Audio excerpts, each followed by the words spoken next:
and welcome to this Monetary Policy Special. I'm Latha Venkatesh. The minutes of the last Monetary Policy meeting held on 8th August indicate that at least two external members of the MPC hugely disagree with the majority view and the Reserve Bank view. Dr. Jayant Varma and Dr. Ashima Goyal argue quite strongly, according to the minutes, that India's potential growth is probably higher. In fact, Jayant Varma says it is 8%, and that the restrictive rate policy of the Reserve Bank, high real rates, is actually slowing the economy. Dr. Goyal extremely strongly suggesting that high real rates can create social tensions and lower jobs. However, Governor Das, on the other hand, representing the bulk of the Reserve Bank view, says that India's economic growth is fine, and that gives the Reserve Bank and the MPC the space to chase down inflation to the given target of 4%, the mandated target of 4%, which both of them argue has remained elusive. So clearly, those are the two opposing sides. To take the discussion forward, I'm joined now by the external members, Dr. Jayant Varma, Dr. Shashank Bhide, and Dr. Ashima Goyal. Gentlemen and Ashima, thank you very much for joining us on the show today. This is the last of the MPC meetings that you will be members of, so this conversation becomes special. Let me start with Ashima. Ashima, you're arguing that the restrictive policy, that is the very high difference between repo rate and the current inflation working out to over 2%, maybe 2.1%, is likely to spark even social tensions and lower jobs? No, I'm saying that we need to grow at our potential. Our potential is higher. We need to increase the rate of job creation to the maximum that we can. And therefore, monetary policy should not be reducing the growth below its potential. Mm-hmm. That's important. No, the natural, interest real rate argument presented in the July bulletin is that, the country's potential is actually 7%.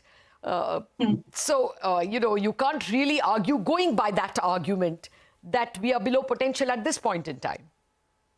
No. So there are a lot of controversies about measuring potential growth and the equilibrium real rate. And I've given some arguments why the RBI has not included some factors related to the structural growth transition path we are on. That would actually reduce the equilibrium real rate. But the argument I'm making is that, all right, estimation is difficult to agree with, but just look at the outcomes. Like if core trend inflation is downwards, it's at 3% core inflation, below the target, right?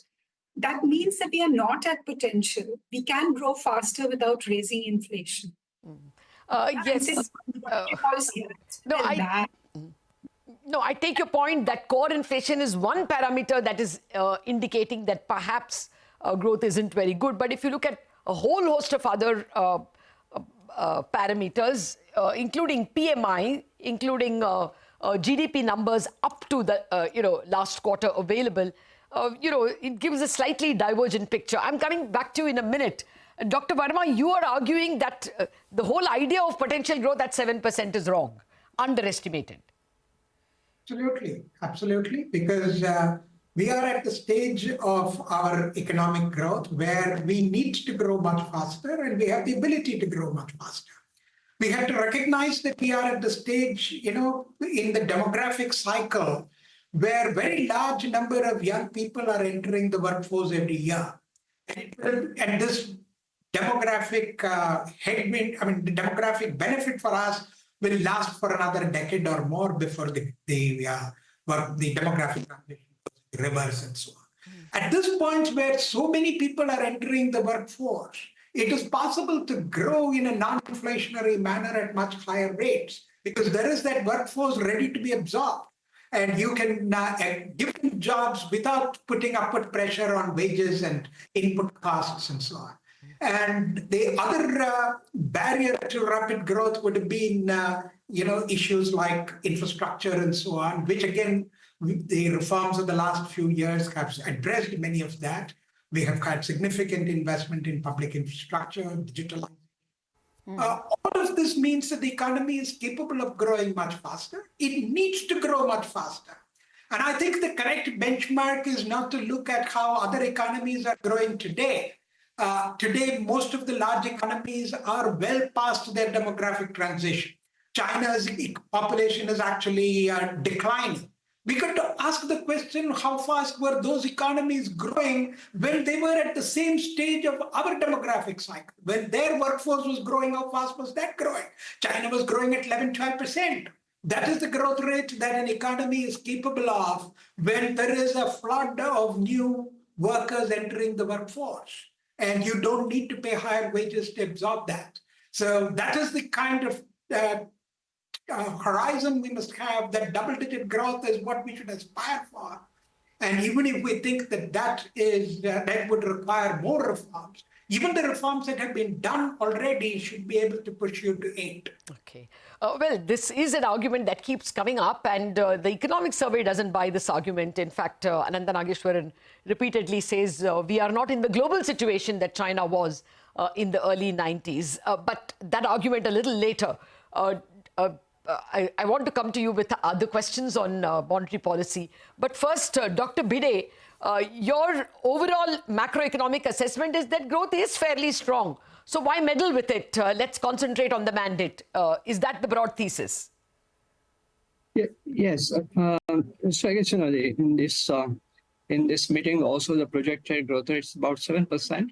And I think, one of the things that especially I think is important is that on the supply side, I guess, we do see those bright spots, which are opportunities for raising output growth rate. But I think we should also be concerned about the immediate demand situation. And I think so the growth that has happened in the last year and probably projections for the present year also are looking at the prospects for investment growth and consumption. And I think it is important to recognize that, on both these projections, there are risks associated with that. And therefore, I think it's not the supply side alone. I think that is important, looking at the growth rate. In that context, 7% growth rate appears to be fairly strong growth at this point. So I think, if we need to raise the 7% growth to 8%, I don't think the present demand conditions support that. Yeah, that would be, especially because we have a long way to go in terms of employment. But Dr. Varma, to come back to your question about this real interest rate being almost as high as 2.1, because the 1 year ahead inflation, which Reserve Bank has forecast, is 4.4. The current repo rate is 6.5. So it's effectively a 2.1 real interest rate, which you argue is too restrictive. But, when you look at financial conditions, and even when we speak to heads of corporates, which we do on a regular basis, no one complains of any tightness. Look at the way the stock markets are running away. Look at the amount of money going into F&O. And people seem to be having too much money. The Reserve Bank is rightly worried about unsecured loans getting too much of attention from banks, and therefore asset quality dwindling. All these don't show tight monetary policy conditions, do they? Asset markets have a logic of their own, and monetary policy cannot be hostage to asset markets. Asset markets are swayed by global factors, and there is a global, risk-on appetite at this moment, which is driving asset prices across the board, across multiple countries. Now, that does not tell us anything about whether monetary policy is restrictive or not. The question is that we have to ask is what is happening on private sector capex? If the situation is so bullish, why is private sector capex not happening? For the last more than a year, the thought has always been, private sector capex will happen next quarter. It is just there on the horizon. And we have been waiting for Godot. We have been waiting for 4 quarters, 6 quarters. It has not happened. And at some point, as I stated in my, in my statement, hope is not a strategy. You can't just keep hoping that capex will revive. You got to ask the question, yes, what are the conditions required for that capex to happen. And the condition required for that capex to happen is that demand has to be there and capital has to be sufficiently attractive. And a very high real rate makes capex unattractive to the corporate. And if demand is inadequate, that also does that. And restrictive monetary policy is one of the things driving demand as well. You know, when your EMI goes up, every rupee that your EMI goes up is 1 rupee less available for consumption. And if we think that demand is deficient, that the economy requires very large fiscal support because private demand, you know, the private consumption expenditure is not growing, then we have to ask, what have we done? Is monetary policy part of the problem?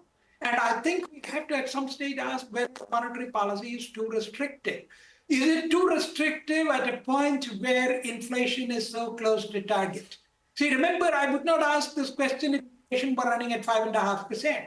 But when inflation is so close to target, you got to ask the question, how much of growth sacrifice are you willing to pay for accelerating that last 40 basis points of decline? That is the question. There's no question about the destination that we have to hit for. That is granted. But the question is, what price are you willing to pay to do that 1 quarter earlier than before? Ashima, what is your telling argument, the key clinching argument that made you vote for a rate cut? I think there is room for a rate cut, that we need to follow flexible inflation targeting. And that means keeping the rate at the minimum that will deliver our target and maximize growth towards potential. And this is the principle underlying the kind of coordination we've had, which has delivered very effective, made India one of the fastest growing, largest economies, the most stable macro in the last 3 years. The government is taking enough supply side action to help the RBI keep inflation approaching its target within the tolerance bands. Yeah. And this, like Shashank was saying, that the demand is not enough to give 8% growth. Now, you know that the elasticity of demand is very high in India because we have so many young people who are buying houses and have to equip them with consumer durable on credit and so on. And you might say that financial credit is booming, etc. But then the RBI is doing something very clever, which is to target areas where credit is growing too high with prudential regulation, No, but I agree with you that you don't have to hike rates to bring down unsecured credit or one specific area. But at the same time, the very fact that unsecured credit is booming, the Reserve Bank had to come down heavily on even P2P lending. These anecdotal evidence don't give the sense that the economy is tight, does it? It seems to give the impression that more credit is available than people can pay back. No, so this is, as I said, the interest elasticity of demand is very high. If the real rate is reduced, it will increase demand further. And it so happens that given our structure, monetary policy affects demand more because the other thing is the budget deficit it's conservative. It's on the fiscal consolidation part. So the excess demand stimulus from government is going down. And so there's space for monetary policy to support demand more. And we're not using that space. So we are restraining growth. Demand is not enough to take our growth to 8%. Growth has come down 1% compared to what it was last year. Yeah. And this last Q1, there's been a lot of signals of softness. We saw with the US Fed also, when you ignore sort of signals, negative signals, you can be faced with a big event. Well, actually, right? The pendulum has swung and now it looks like there are as many positive signals as there are negative signals. The non-farm payroll probably swept us all away, but thereafter we've got retail sales, which if anything is indicating that the economy is not all that bad as the unemployment indicated. But, I have to take a mandatory break. I'm back with more advice and takeaways from you as you wind up on your last meeting of the MPC as external members. I'm back in a minute.